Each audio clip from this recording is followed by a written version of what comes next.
If you just purchased a rental property or even remotely considering purchasing a rental property this year, this video is going to be going over the top 5 deductions that you need to make sure are going to be reported on your rental property to offset any rental income that is generated in this year. My name is Carrington Dennis. I'm a certified enroll agent. Welcome back to my channel.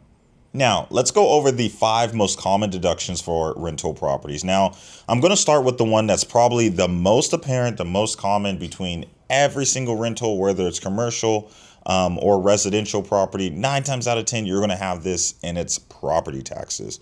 Property taxes can range based on where you ultimately live. You can be in a state where they don't charge any income taxes, such as Texas, for example, and the way that they really collect their taxes through property taxes. So your property taxes are going to be much higher in Texas. Or you can be in a state such as Alaska, for example, where the property taxes are on the lower end. Regardless, we pay for our property taxes in 6-month increments. You may have noticed that in your first initial 6 months, you're making a payment at one specific rate, and then your property taxes increase incrementally. And the next 6 months, you're paying a little bit more than that, right? So that's typically how most counties ultimately do it. It is something that's kind of controlled by the county at the end of the day. Even though the taxes go to the state level, it is something that's for the most part controlled by the county. Now, how are you going to figure out how much you've paid in property taxes for the year? 9 times out of 10, your county is sending you a property tax document or a tax form showing you exactly how much property taxes that you paid for that specific year. So it's actually quite easy to go ahead and keep track of. Now, another thing that I want to add on top of this that I believe that cities ultimately control, and another cost that you might be incurring, this is going to be more for residential properties, is HOA fees as well. Can't exclude those. HOA fees are absolutely deductible. And what I mean by HOA is I'm talking about homeowners association fees. Now, whether you live in a gated community or just an area where they actually charge you homeowner association fees, those are absolutely another deduction that you highly want to take advantage of. Now, the second deduction on my list that most properties are always going to have is utility bills, right? If you have a residential property or you're just purchasing a rental property, more than likely you're going to need water, you're going to need electricity, right? You're going to need heat. All those different things, all those different utilities are costs that are now deductible to you as the homeowner or the person who owns that rental property. So you absolutely want to keep track of all the utilities that you're coming out of pocket for. That even includes waste removal as well, right? Maybe even some storage unit space. If you have a unit outside of your actual residential property, that's a storage unit, that would even potentially count as a utility expense. Now, I want to be very, very clear on this side because some people typically like to allow the utilities to be paid by their renter, and that's totally fine. But how do we exactly report that on the actual tax return?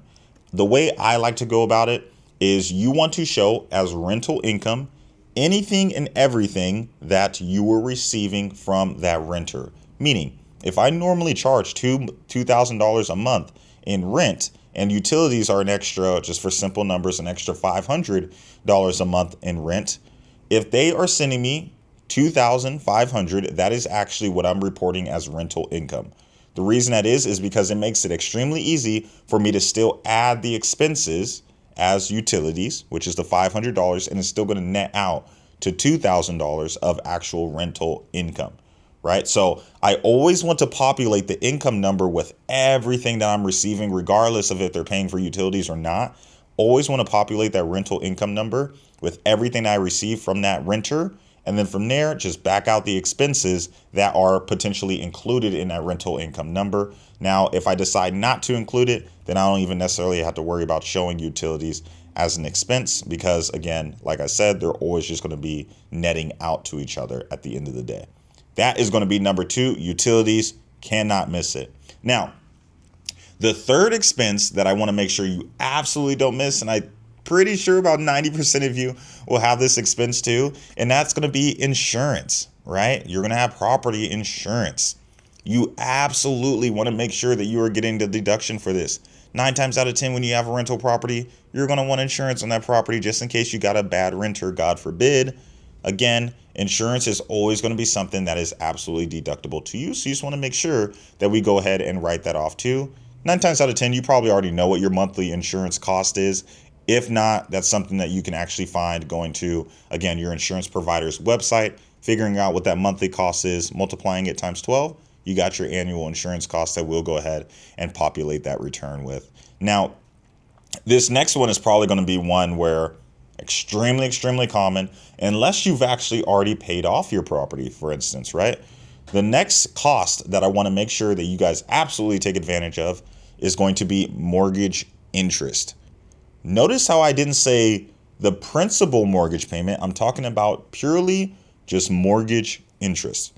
Now, you might be asking yourself, well, Carrington, how do I actually get the deduction for the principal that I'm paying on my house at the end of the day, right?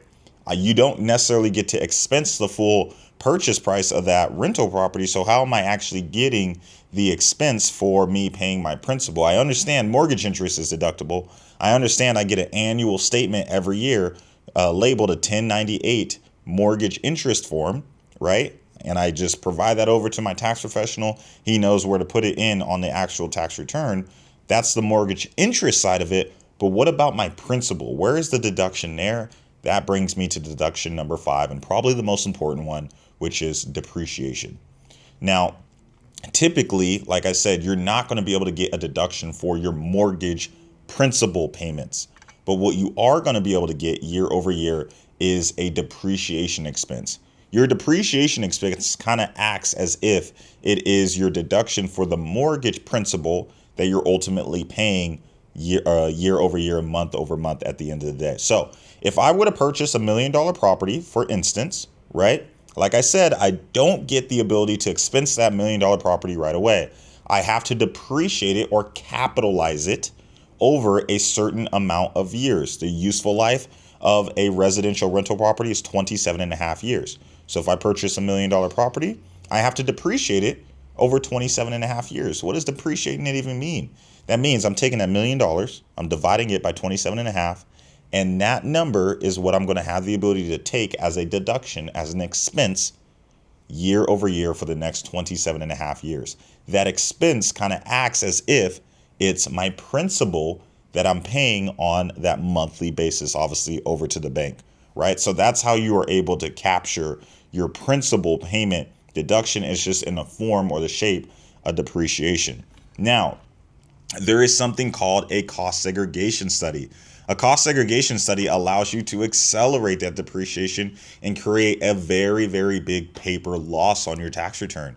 Now, a paper loss can be extremely useful if you're looking to offset other income, other sources of income on your tax return, such as a W-2, such as a 1099, right? If you're interested in understanding how cost segregation studies work, check out my most recent video that I posted this past Monday.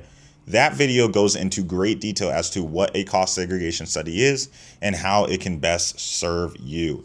Again, if you got any value at all from this video, feel free to drop a like and subscribe. My name is Carrington Dennis. I drop videos like this every single week, just trying to educate the masses about taxes, the most common questions that are ultimately asked about taxes, and making sure that you guys are keeping as much money in your pocket as humanly possible. Have a great rest of your day, and I'll see you in the next one. Bye for now.